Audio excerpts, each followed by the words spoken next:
तमसो मां ज्योतिर्गमय मृत्योर्मामृतं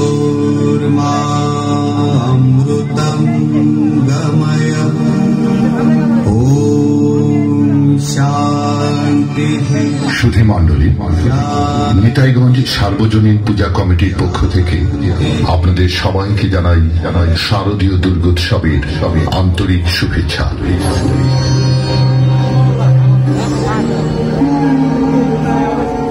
শান্তিপুর গ্রামের জমিদার কালিদাসের শাসন ত্রাসের মতো ছড়িয়ে পড়েছে। প্রতিদিন তার লোকেরা এসে গ্রামের সাধারণ মানুষকে শোষণ করে, বিশেষ করে নারীদের। গৌরী একজন সাধারণ গৃহবধূ, যিনি প্রতিদিন এই অন্যায় দেখছেন, কিন্তু কিছুই করতে পারছেন না। একদিন মন্দিরে গিয়ে দেবী দুর্গার শ্রীচরণে এই অন্যায় প্রতিকারের জন্য প্রার্থনা করলেন।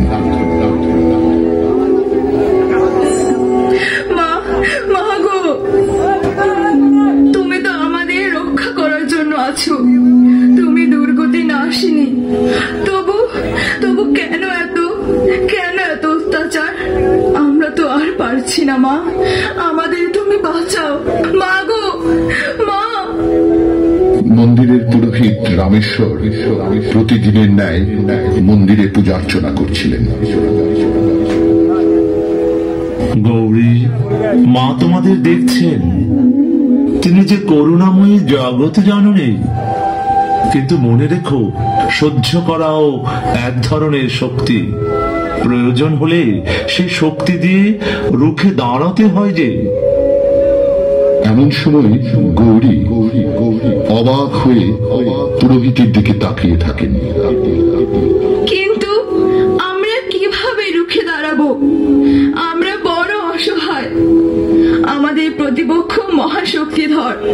তাছাড়া আমরা তো শুধু নারী। নারী? মা দুর্গা কি নারী নন? তিনি কি কেবল স্নেহের প্রতীক? তিনি পরম কৃপাময়ী। একদিকে যেমন তার অপার কৃপা, অন্যদিকে অন্যায়ের বিরুদ্ধে রুখে দাঁড়ানোর প্রেরণা। তিনি শক্তির প্রতীক।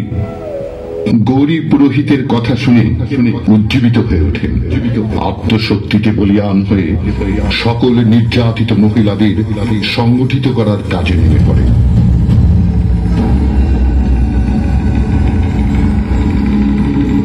আর চুপ করে থাকবো না, অনেক হয়েছে। আর পরে মার খাবো না। জমিদারের অন্যায় আমাদের থামাতেই হবে। মা দুর্গা আমাদের ভেতরেই আছেন। আরে একই দেখতাছি আমি। তিন কাল গিয়া এক কাল বাকি।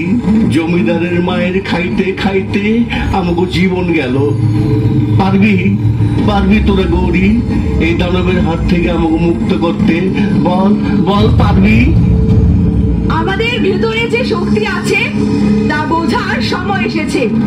ওই জমিদার আমাদের কত ভয় দেখাবে, কতদিন আমরা ভয় পাবো? গৌরী, শুধু নারীরা নয়, আমরা পুরুষরাও তোর লগে আছি। অনেক হয়েছে, এখন আমাকেই কিছু করতে হইব। আমরা নারী পুরুষ সবাই মিলা এই দানবরে উৎখাত করুন।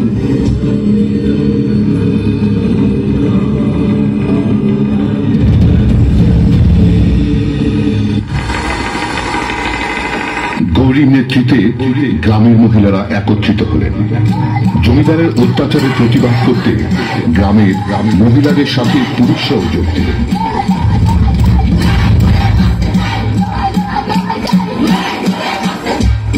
একদিন জমিদারের প্রধান সভাপতি সকলের উপর হামলা শুরু করলেন। তোমরা কি ভেবেছ তোমাদের নারীরা আমাদের বাধা দিতে পারবে? তুমি ভুল করছো। আমরা শুধু নারী নই, আমরা মায়ের সন্তান। হ্যাঁ, নারী হয়ে এত কথা বলছো? তোমাদের শাস্তি দেয়া হবে। আমরা আর চুপ করে থাকবো না, এই অত্যাচার শেষ করতেই হবে। প্রতিবার তীব্র থেকে তীব্রতর হবে। তারপরেও জমিদারের অত্যাচার কিন্তু কম। গ্রামের মানুষ একসময় ক্লান্ত হয়ে পড়ল। এই অবস্থায় গৌরী মায়ের মন্দিরে গিয়ে আবার প্রার্থনা শুরু করলেন এই অচল অবস্থার মুক্তির জন্য। মা, আমরা পারছি না, তুমি আমাদের রক্ষা করো, আমাদের সন্তানদের মুক্ত করো এই ভয়াবহ অত্যাচার থেকে। মা দুর্গা আমাদের সহ্য করার শক্তি দিয়েছেন, এবার তিনি আমাদের যুদ্ধের শক্তি দেবেন। তোমাদের মধ্যে মা দুর্গার শক্তি রয়েছে গৌরী। মনে রেখো, অন্যায়ের বিনাশ করতে শক্তির প্রয়োজন, যা তোমাদের মধ্যে দেখতে পাচ্ছি আমি।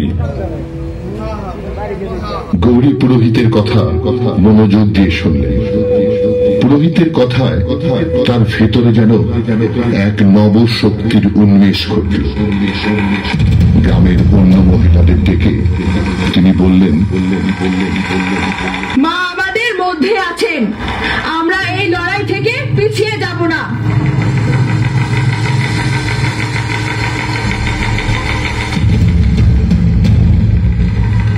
দুর্ভাগ্য যেন কিছুতেই তাদের পিছু ছাড়ছে না। গ্রামের মানুষ যখন প্রায় হাল ছেড়ে দিচ্ছিল, তখন মন্দিরের দরজা আপনি আপনি খুলে যায়। গ্রামের মানুষ বিস্মিত হয়ে মন্দিরের দিকে তাকায়। হঠাৎ আকাশ থেকে বজ্রের মতো একটি কণ্ঠ ধ্বনিত প্রতিধ্বনিত হতে থাকে।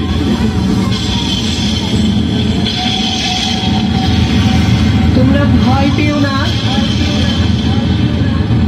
আমি এসেছি তোমাদের রক্ষা করতে। আমি শুধু স্নেহময়ী নই, আমি যুদ্ধে ন্যায় প্রতিষ্ঠার দেবীও বটে। মা, মা গো, আমাদের বাঁচাও, আমরা আর পারছি না। আমাদের সন্তানদের জন্য, আমাদের নারীদের জন্য কিছু করো, কিছু করো মা। তোমরা কেবল নারী নও, তোমাদের মধ্যে আমার শক্তি রয়েছে। এবার সেই শক্তি দিয়ে অন্যায়ের বিনাশ করো।